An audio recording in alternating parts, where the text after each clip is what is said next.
Si tu nais pauvre, c'est pas de ta faute. Mais si tu meurs étant pauvre, là c'est de ta faute. Quand tu as assez d'argent, tu es respecté. Quand tu n'as pas d'argent, tu n'es pas considéré. Quand tu as beaucoup d'argent aussi, tu fais beaucoup de jaloux autour de toi. Bref, dans quel monde on vit? Dans quelle société nous nous trouvons?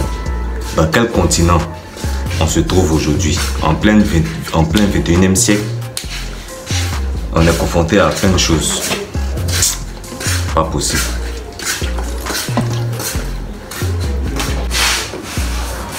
Alors aujourd'hui, on va parler d'un sujet très intéressant, comme d'habitude, parlant du grand homme d'affaires nigérian, M. Aliko Dangote.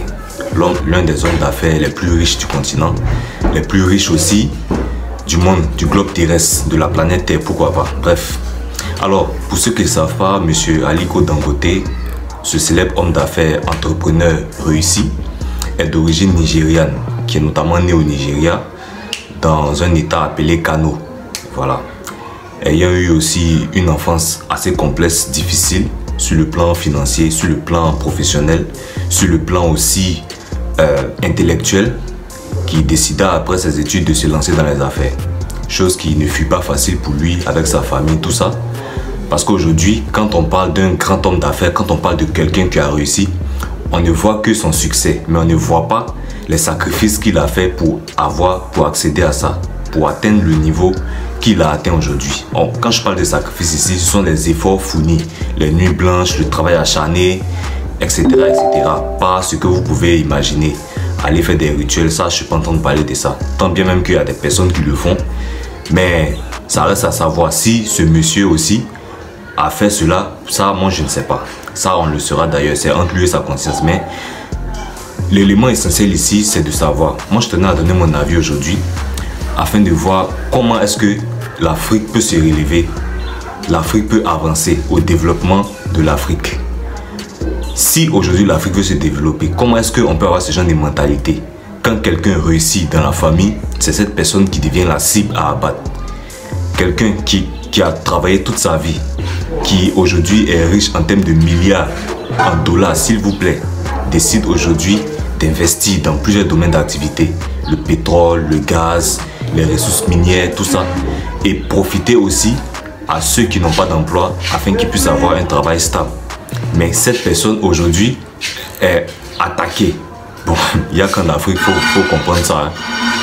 Il n'y a qu'en Afrique ça arrive. Dites-moi un célèbre homme d'affaires qui est de peau blanche, qui quand il réussit et qui veut aider les autres de son entourage à réussir, ces mêmes-là essaient de lui mettre les bâtons dans les roues. Citez-moi ça en commentaire, je veux savoir. Honnêtement. Aujourd'hui, l'un des problèmes qu'on a en Afrique, c'est ça.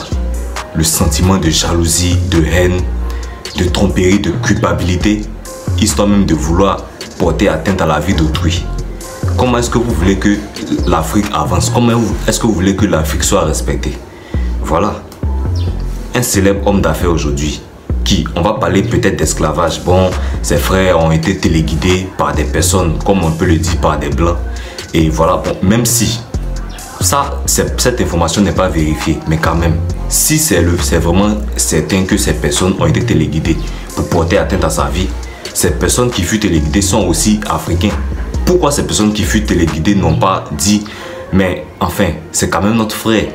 Si, au lieu de céder à votre offre, on cherchait à se mettre ensemble afin qu'on puisse contribuer au développement de notre continent, de ceux qui n'ont pas d'emploi, ceux qui ont des difficultés à gagner un peu d'argent, tout ça, ne serait-ce que 1 euro, 1000 francs CFA ou 1 naira par jour peut-être, qui vivent dans les familles, des familles vraiment où il y a les difficultés, qui vivent dans des quartiers précaires. Comment est-ce que aujourd'hui l'Afrique peut avancer? Si aujourd'hui l'Afrique n'est pas respectée, c'est à cause de ces gens-là, c'est à cause de ces personnes qui ont une mentalité en plein 21e siècle, une mentalité assez, je sais pas, bizarre, assez démodée. Ça, c'est, si vraiment vous voulez avancer dans la vie, ça peut être arrivé à n'importe qui, ça peut être vous, peut-être toi qui me regardes dans ta propre famille, peut-être que tu es le seul à réussir et tu es combattu. Tu ne sais pas les raisons pour lesquelles tu es combattu, mais ça arrive. Qu'est-ce que tu dois faire dans ce cas? Tu dois renier tes racines, tu dois fuir loin de ta famille, tu dois quitter ton pays, tu dois craindre ta propre famille. Qu'est-ce que tu dois faire? Voici la vraie question aujourd'hui. Voilà. L'Afrique ne peut pas se développer si dans nos propres racines, on est persécuté par des personnes qui de surcroît doivent être de notre côté. Ça n'existe pas. Ça ne peut pas exister. C'est impossible d'ailleurs. Cette vidéo va vous permettre d'en tirer des leçons. Aujourd'hui, voilà le grand homme d'affaires qui a certainement assez d'argent qui se suffit, qui même aujourd'hui, s'il décide d'arrêter de fructifier son argent, il ne peut même pas finir 1 milliard de ces 12 milliards qu'il gagne. Que ce soit par mois ou je sais pas. Il ne peut même pas finir, mais malgré ça, n'est pas heureux. Est-ce que l'argent aussi, à ce fait, ici rend heureux? À ce titre, est-ce que ça rend heureux de ce fait? Est-ce que l'argent, il suffit d'avoir assez pour être heureux?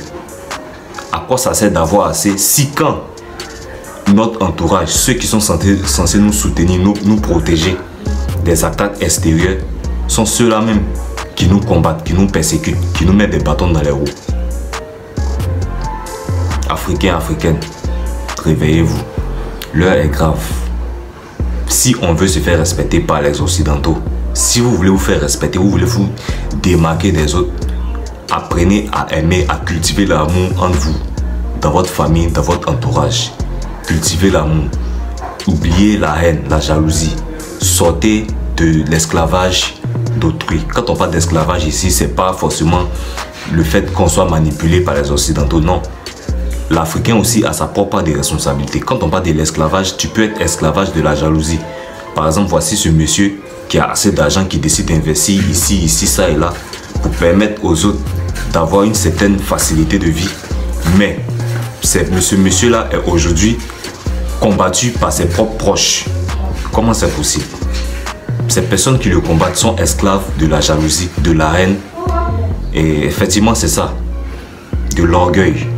Le sentiment de supériorité, d'infériorité qui règne, de jalousie, de haine qui règne dans la tête de beaucoup de personnes aujourd'hui en Afrique. Qu'est-ce que vous en pensez? Dites-moi votre avis en commentaire. Portez-vous bien, au revoir.